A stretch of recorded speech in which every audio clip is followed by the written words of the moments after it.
Hello friends, स्वागत करता हूं मैं आपका अपने YouTube channel electronic mechanic skills में। जैसा कि मेरी पहली वीडियो आई थी वो हिस्ट्री ऑफ द कंप्यूटर पे थी, जिसमें मैंने आपको फर्स्ट जनरेशन के बारे में बताया था। और आज मैं आपके लिए एक नई कंटेंट के साथ आपके सामने हूं, जिसमें मैं चर्चा करूंगा आपको सेकेंड जनरेशन की और थर्ड जनरेशन की। तो फ्रेंड्स, सबसे पहले मैं आपको थोड़ा पीछे से बता दूं कि जो हमने आपके लिए बताया था फर्स्ट जनरेशन में, कि जो फर्स्ट जनरेशन के कंप्यूटर थे वो काफ़ी बड़े होते थे, ज़्यादा हीटिंग होती थी, ज़्यादा इलेक्ट्रिसिटी देते थे, वेरी कॉस्टली होते थे और बहुत ज़्यादा स्लो चलते थे। तो उसके साथ साथ अब अपडेटेड वर्जन आया, वो सेकेंड जनरेशन कंप्यूटर था। तो आइए हम चर्चा करते हैं सेकेंड जनरेशन की। सेकेंड जनरेशन कंप्यूटर,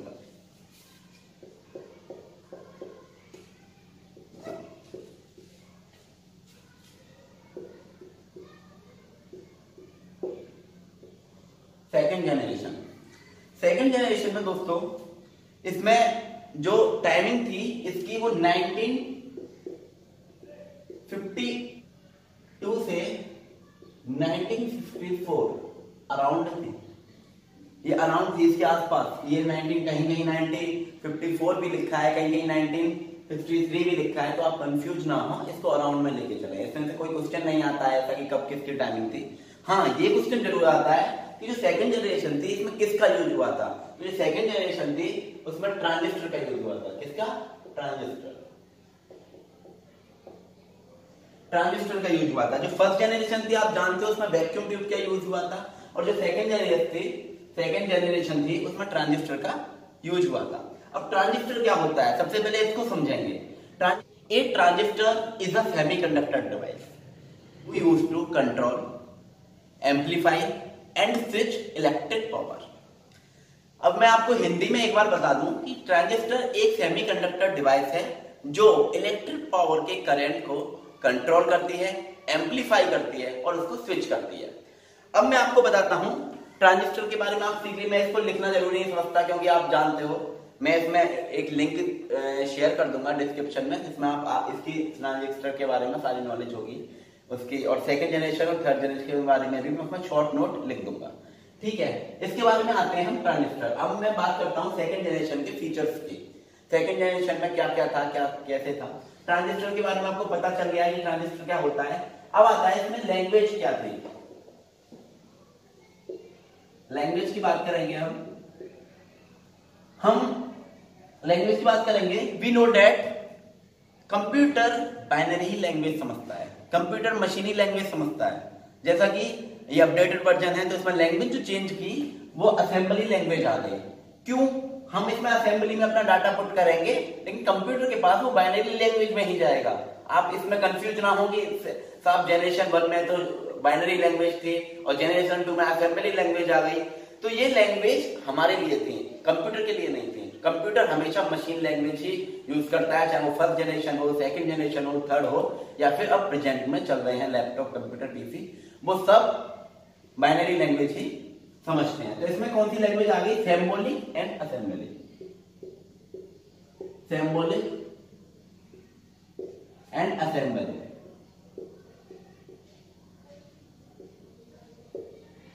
ये लैंग्वेज हो गई। अब आती है मेमोरी। मेमोरी इसकी कैसे डील करी उन्होंने। जो मेमोरी के तौर पर इसमें मैग्नेटिक डिस्क का प्रयोग किया जाने लगा। हमने आपको बता दिया था उसमें क्या था, मैग्नेटिक डिस्क। मेमोरी के बारे में बात करेंगे। मेमोरी जो थी मैग्नेटिक डिस्क, जिसको हिंदी में चुंबकीय प्लेट बोलते हैं।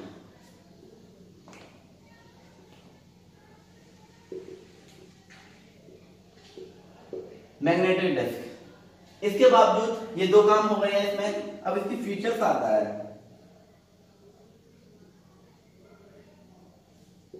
फीचर्स के बारे में बात करेंगे। जैसा कि आप सभी जानते हैं कि अब इतना अपडेटेड वर्जन हो गया, ट्रांजिस्टर आ गया था, उसमें जो वैक्यूम ट्यूब्स थी उसके बाद ट्रांजिस्टर आ गए, तो उसमें क्या परिवर्तन आया, सेकेंड जनरेशन में क्या परिवर्तन आया, क्यों किया ये। तो जो पहला उसमें वो था, ये smaller than first generation. First generation के कंप्यूटर काफी बड़े थे, स्मॉलर देन फर्स्ट जनरेशन। ये जो सेकंड जनरेशन के कंप्यूटर थे, फर्स्ट जनरेशन के कंप्यूटर थे, थोड़ा सा साइज छोटा हो गया। तो ये इसमें जो पहला हो गया इसका पॉइंट, वो हो गया स्मॉलर देन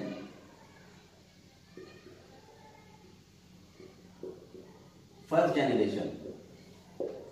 ठीक है, इसके बाद आता है सेकंड पॉइंट इसका।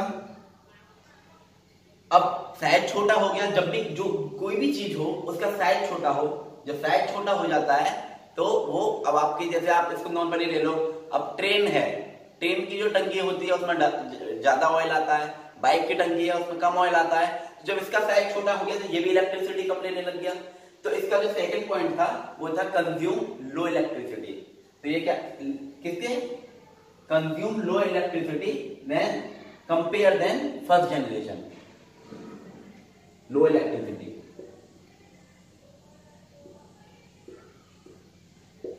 इसके बाद आता है इसका थर्ड, ये दोनों इसकी खूबियां हो गई, लेकिन के बावजूद भी वेरी कॉस्टली रहे, वेरी कॉस्टली, काफी महंगे थे। और जो फोर्थ था इसका पॉइंट, वेरी कॉस्टली थे, हीट प्रॉब्लम सेम रही, उसके लिए एसी की रिक्वायरमेंट इसको फिर भी पड़ती थी, हीट प्रॉब्लम। अब यूज कैसे करते, यूज इनका डिफिकल्ट ही रहा, क्योंकि ये जो है असेंबलिंग और असेंबलिंग लैंग्वेज हर कोई नहीं जानता, इसलिए ये डिफिकल्ट टू यूज रहे। ये इसका पांचवा पॉइंट हो गया, difficult to use.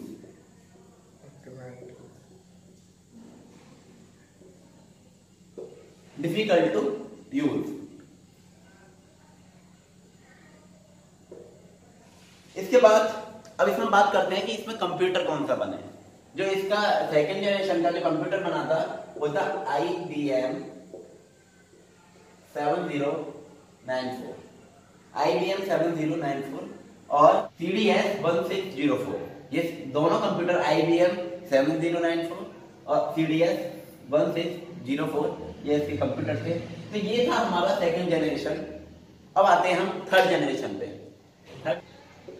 Third generation वो 1964 तक चली थी। तो 1964 के बाद 1972 तक थर्ड जनरेशन आ गई, और इसमें अब जो अपडेटेड था इसका वर्जन वो काफी इंटरेस्टिंग है, वो था IC। इसमें किसका यूज हो गया, IC। IC की फुल फॉर्म होती है इंटीग्रेटेड सर्किट, इसको मैं लिख देता हूं। IC का यूज हुआ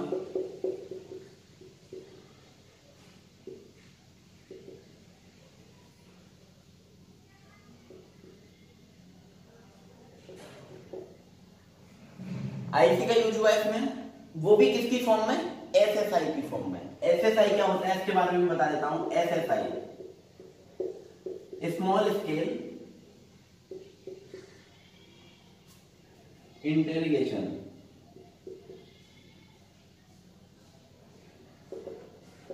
अब इससे पहले हम ये जान लो IC क्या होता है। IC क्या होता है, जैसे आपको नाम से पता चल रहा है, integrated. IC sometimes we call small chip and micro chip।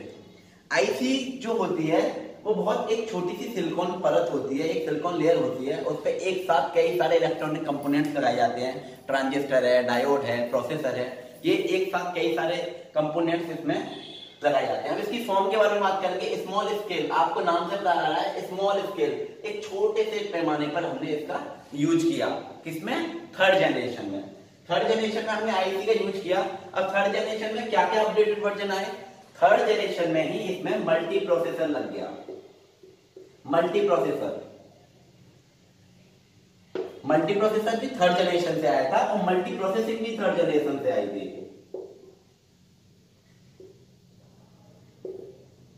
जब मल्टी प्रोसेसर लग गया तो मल्टी प्रोसेसिंग करने लग गए। बात फीचर्स की करेंगे तो इसमें लैंग्वेज जो थी, लैंग्वेज जो वो हाई लेवल थी, हाई लेवल लैंग्वेज हो गई, और मेमोरी पर इसमें चुंबकीय डिस्क ही चली। इसके बाद अब इसके फीचर्स की बात कर लेते हैं। तो ये स्मॉलर देन, बहुत ज्यादा smaller than first and second generation. जो फर्स्ट फीचर है smaller than first and second generation. Smaller than first and second generation. Second point हो गया स्टिल वेरी कॉस्टली। कॉस्ट इनकी वो ही रही, काफी कॉस्टली हो गए, वेरी कॉस्टली। लो इलेक्ट्रिसिटी, इलेक्ट्रिसिटी ये भी कम लेने लगे क्योंकि उसमें जो ट्रांजिस्टर था इसमें और ज्यादा छोटा आ गया, आईसी लग गया, तो ये क्या हो गया, थर्ड हो गया इसका लो इलेक्ट्रिसिटी, कंजक्शन लो इलेक्ट्रिसिटी। और जो फोर्थ था डिफिकल्ट टू यूज, अब भी रहा, ये समस्या अब भी है, difficult to use.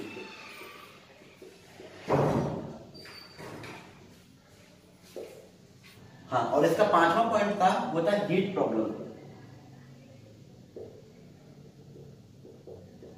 Heat problem होने की वजह से इनको एसी की रिक्वायरमेंट होती थी। अब आप सोच रहे होंगे कि हाई लेवल लैंग्वेज क्या है, हाई लेवल लैंग्वेज में कौन कौन से हैं, तो आपको बता दें कि high level language low level हो गई, C++ हो गई, सी हो गई, ये सब हाई लेवल लैंग्वेज होती हैं।